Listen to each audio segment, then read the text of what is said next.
اعوذ باللہ السمیع العلیم من الشیطان الرجیم بسم اللہ الرحمن الرحیم۔ آج صبح نماز فجر میں سورۃ المنافقون کی تلاوت میں نے سنی، دو رکوع پہ مشتمل ہے۔ پہلے رکوع میں اللہ تعالیٰ فرماتے ہیں کہ منافق جھوٹے ہیں، یہ مسلمانوں سے جان بچانے کے لیے فوراً قسمیں کھا لیتے ہیں کہ ہم مسلمان ہیں، پھر دوسروں سے مسلمانوں کی برائیاں کر کے انہیں مسلمان ہونے سے روکتے ہیں، ان کی زبان اور دل میں کفر ہے۔ انہیں کہا جائے گا کہ رسول اللہ صلی اللہ علیہ وسلم کے پاس آؤ کہ تمہاری بخشش کی دعا کریں، دین وہ تکبر سے ٹال دیتے ہیں۔ اللہ فرماتے ہیں کہ وہ اگر معافی مانگیں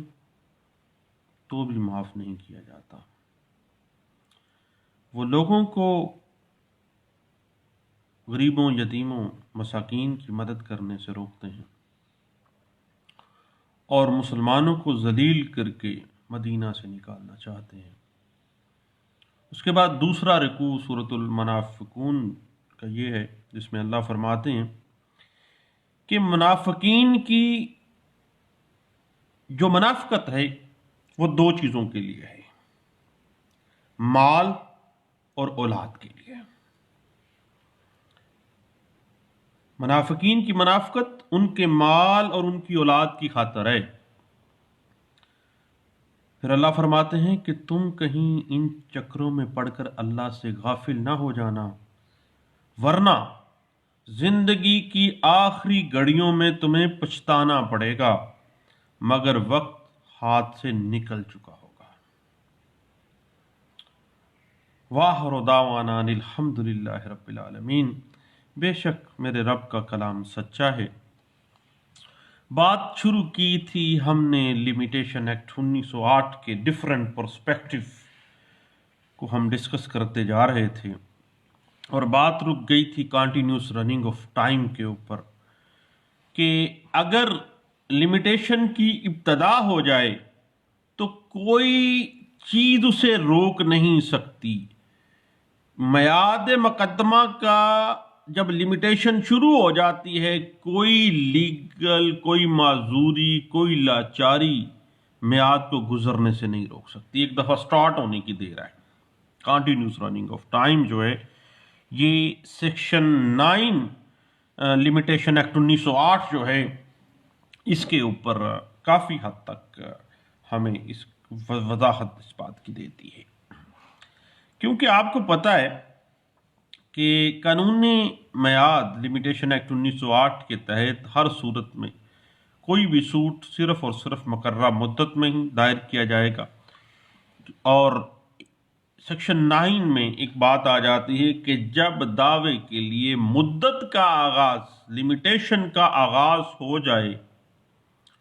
تو اس کو شمار کرتے وقت کسی قسم کے وقفوں کو مد نظر نہیں رکھا جاتا، بلکہ مدت مسلسل کانٹینیوس رننگ آف ٹائم جو ہے اس کو شمار کیا جائے گا، کیونکہ اگر لمیٹیشن کی ابتدا ہو جائے تو کوئی چیز، اگر میعاد کی ابتدا ہو جائے تو کوئی چیز اسے روک نہیں سکتی، اور میعاد مقدمہ کا شمار ہونے کے بعد کوئی معذوری، کوئی لاچاری میعاد کے گزرنے کو روک نہیں سکتی۔ سیکشن 9 لمیٹیشن ایکٹ 1908 اس بات کو بڑے اچھے انداز سے انٹرپریٹ کرتا ہے، اور 1983 S C M R page 1239 جو ہے وہ اس بات کی بڑے اچھے انداز سے ہمیں انٹرپریٹیشن دے دیتی ہے۔ Continuous running of time limitation act 1908 کے تحت سیکشن 9 جو ہے وہ واضح کرتی ہے کہ اگر ایک مرتبہ مدت یعنی لمیٹیشن کا شمار ہو جائے تو ایسا شمار مسلسل مسلسل مسلسل جاری رہے گا، اور اس میں کوئی وقفہ نہیں آ سکتا، کیونکہ وہ مسلسل جاری رہتا ہے اور مقررہ مدت کے بعد ہی وہ اختتام پذیر ہو جاتا ہے۔ اس حوالے سے 2007 SCMR पेज 1792 इस बात की इंटरप्रिटेशन देती है, और 2009 CLD पेज 1671 जो है वो इस बात को इंटरप्रेट करती है। उसके बाद याद रखिएगा कि बेसिक प्रिंसिपल जो डिटरमिन किया गया है कंटिन्यूस रनिंग ऑफ टाइम में, वो ये है कि एक दफ़ा मुद्दत का आगाज़ हो जाए, लिमिटेशन का आगाज़ हो जाए, तो कोई माजूरी उसे रोक नहीं सकती, बल्कि ऐसा शुमार जो है वो टिल जब तक वो मुकर्रा मुद्दत के बाद ही इख्तिताम पजीर होगा, पहले इख्तिताम पजीर नहीं होगा। और तमाम चीज़ें, तमाम माजूरी, लाचारी वो उसके अंदर काउंट डाउन नहीं हो जाएगी, कोई वक्फा नहीं आ सकता, कोई चीज़ उसको रोक नहीं सकती जब एक दफ़ा कंटिन्यूस रनिंग ऑफ टाइम जो है वो आ जाती है। लेकिन आपको पता है कि सेक्शन 12, 13, 14, 15 और 16 जो है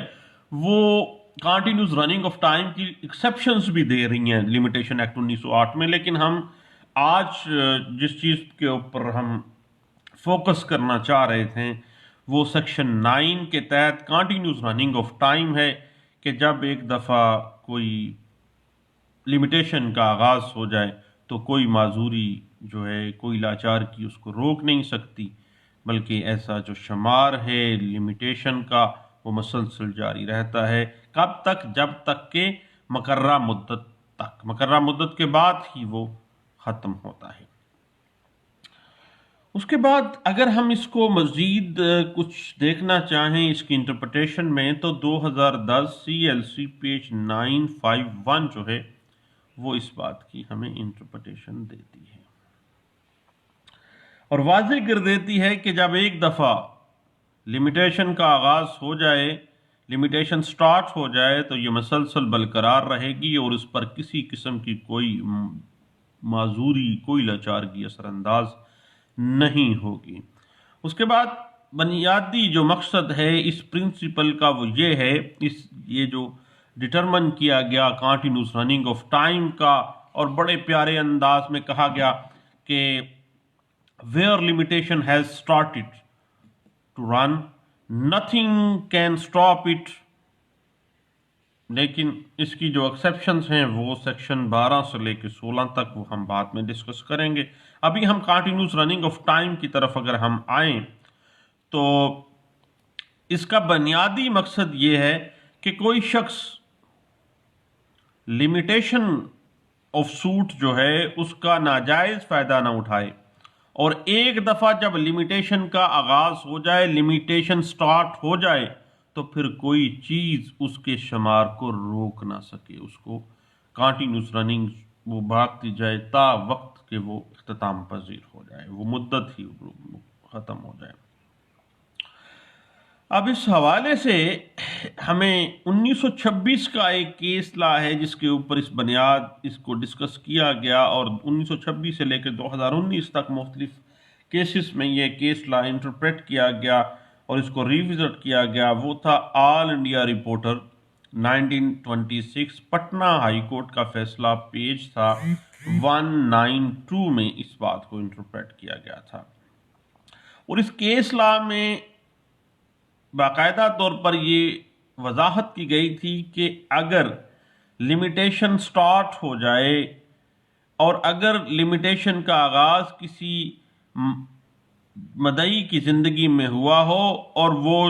जो बंदा है, जो मालिक है जिसने सूट फाइल करना है, वो फौत हो जाता है, उसकी वफ़ात के बाद जायदाद उसके वारिस को मिल जाए जो महदूद मालिक है। पहला कामिल मालिक था, महदूद मालिक यानी पार्टीशन के बाद उसको कुछ उस प्रॉपर्टी का कोई हिस्सा आ गया है। चूंकि लिमिटेशन स्टार्ट हो चुकी है, इस वजह से इस लिमिटेशन को जो एक दफ़ा स्टार्ट हो जाती है उसको कतई सूरत जो है वो रोका नहीं जा सकता। इस बात की मजीद अगर आप इंटरप्रिटेशन देखना चाहें तो 2010 YLR पेज 1908 में इस बात को इंटरप्रेट किया गया था। अब अगर हम माजूरी और लाचारगी के ऊपर हम पहले भी लीगल डिसेबिलिटीज़ पे हम डिस्कस कर चुके हैं, लेकिन अगर इनकैपेबिलिटी या डिसेबिलिटी को आप देखते हैं कि जब एक दफ़ा लिमिटेशन स्टार्ट हो जाती है तो बाद में कोई डिसेबिलिटी आ जाती है या इनकैपेबिलिटी आ जाती है, यानी कोई बंदा नाबालिग है या कोई फातुरुल अक्ल हो जाता है, पागल हो जाता है। यानी इनकैपेबिलिटी से मुराद किसी शख्स की जिस्मानी ताकत और क़ुव्वत में कमी आ गई है, वो बेचारा ज़हनी माजूर हो गया है। किसी का बीमार हो जाना, किसी का बेचारे का बिल्कुल वो पागलपन आ जाना जो है, तो वाज़ेह हो जाता है सेक्शन 9 में कि बाद में आने वाली कोई भी इनकैपेबिलिटी या इन डिसेबिलिटी जो है वो उसके लिमिटेशन जब एक दफ़ा कंटिन्यूस रनिंग में आ गई है फिर उसको रोका नहीं जा सकेगा। इसके ऊपर पीएलडी 2001 सुप्रीम कोर्ट पेज 142 जो है वो इस बात को बड़े अच्छे अंदाज से इंटरप्रिटेशन हमें प्रोवाइड करती है। अब याद रखिएगा कि कंटिन्यूस रनिंग ऑफ टाइम जब एक दफ़ा स्टार्ट हो गया तो फिर बाद में आने वाली कोई लाचारगी, कोई माजूरी उसको रोक नहीं पा रही है। ये जो प्रिंसिपल ड्रॉ किया गया है, इसका जो इन्फोर्समेंट है, जो इसका इतलाक है, वो दावाजात के ऊपर और एप्लीकेशंस पर होता है। और आपको पता है कि इसकी एक्सेप्शंस जो हैं वो सेक्शन 12, 13, 14, 15 और 16 लिमिटेशन एक्ट 1908 में दी गई हैं, जो कि एक्सेप्शंस के ऊपर हम मुख्तलिफ जो वहाँ से जो जो एक्सेप्शन अराइज होगी उसके साथ हम अलहदा से डिस्कशन करेंगे। याद रखिएगा कि सेक्शन 9 जो है कंटिन्यूस रनिंग ऑफ टाइम, जब एक दफ़ा लिमिटेशन स्टार्ट हो गई तो बाद में आने वाली कोई लाचारगी, कोई माजूरी उसको रोक नहीं सकती है। ये दावाजात और एप्लीकेशंस के ऊपर इसका अप्लाई होगा। इसकी मज़ीद इंटरप्रिटेशन आप अगर देखना चाहें तो PLD 1998 Karachi high court page 302 है और 2009 सीएलडी पेज 1671 है और 2008 सीएलसी पेज 1561 जो है वो इस बात की इंटरप्रिटेशन दे देता है और 2009 सीएलडी पेज 1671, 2004 एमएलडी पेज 918 जो है वो इस बात को इंटरप्रेट कर देती है। अब दवाओं में याद रखिएगा इंशाल्लाह इसकी जो एक्सेप्शंस बनती हैं जहाँ जहाँ पे आके वो जो कंटिन्यूस रनिंग ऑफ टाइम है,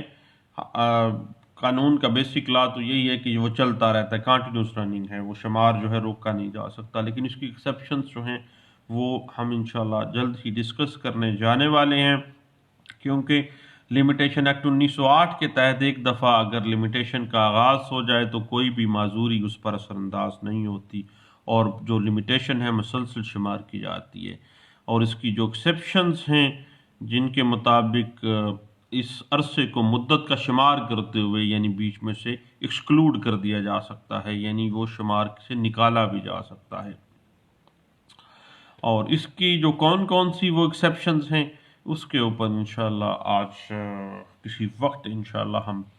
कोई डिस्कस करेंगे, उस पर केस लॉस भी हम डिस्कस करेंगे। दवाओं में याद रखिएगा इंशाल्लाह बातें होती रहेंगी, गपशप चलती रहेगी। थैंक यू, अल्लाह हाफिज़।